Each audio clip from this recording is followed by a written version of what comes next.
दोस्तों, आज हम भगवान श्री राम के सबसे रहस्यमयी बातों से आपको अवगत कराएंगे। आप सभी लोग जानते हैं कि भगवान श्री राम ने इस धरती पर कई हजार सालों तक शासन किया और पृथ्वी पर धर्म की स्थापना की। लेकिन एक समय ऐसा भी आया कि जब भगवान श्री राम को अपने प्राणों का त्याग करना पड़ा। यदि आप भी जानना चाहते हैं कि क्यों भगवान श्री राम ने अपने प्राणों को त्यागे, तो चलिए जानते हैं। एक दिन एक वृद्ध संत भगवान राम के दरबार में पहुँचे और उनसे अकेले में चर्चा करने का निवेदन किया।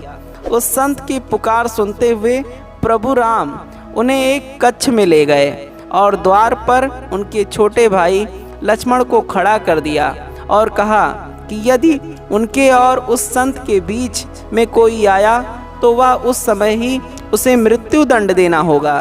लक्ष्मण ने अपने बड़े भाई की आज्ञा का पालन करते हुए दोनों को उस कमरे में एकांत में छोड़ दिया और खुद बाहर पहरा देने लगे।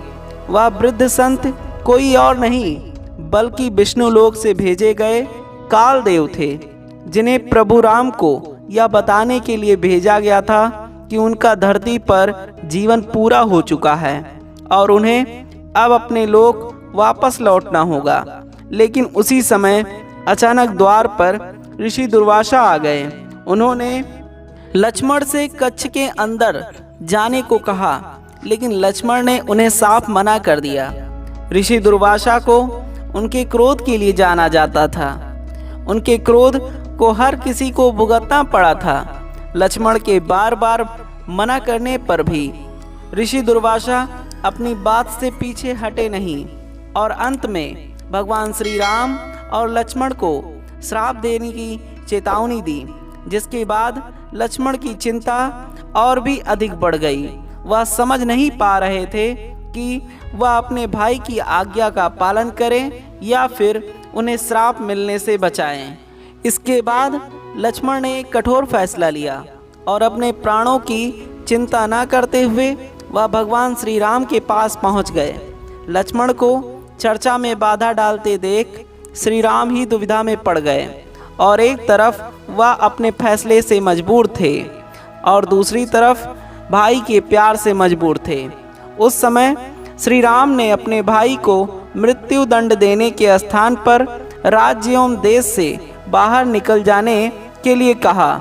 उस काल में देश निकाला मृत्यु के समान ही माना जाता था। लेकिन इसके बाद लक्ष्मण ने इस दुनिया को छोड़ने का निर्णय लिया।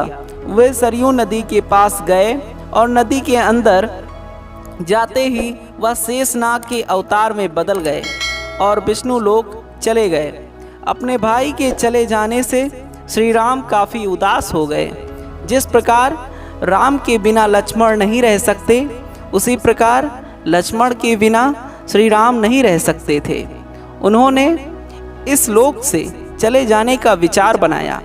तब प्रभु श्री राम ने अपना राजपाट और पद अपने पुत्रों के साथ अपने भाइयों के पुत्रों को सौंप दिया और सरयू नदी की ओर चल दिए। जिसके बाद भगवान श्री राम ने सरयू नदी में जल समाधि ले ली और उसके बाद उस नदी से भगवान विष्णु प्रकट हुए और उन्होंने अपने भक्तों को दर्शन दिए। तो इस प्रकार दोस्तों, भगवान श्री राम की मृत्यु का कारण बना।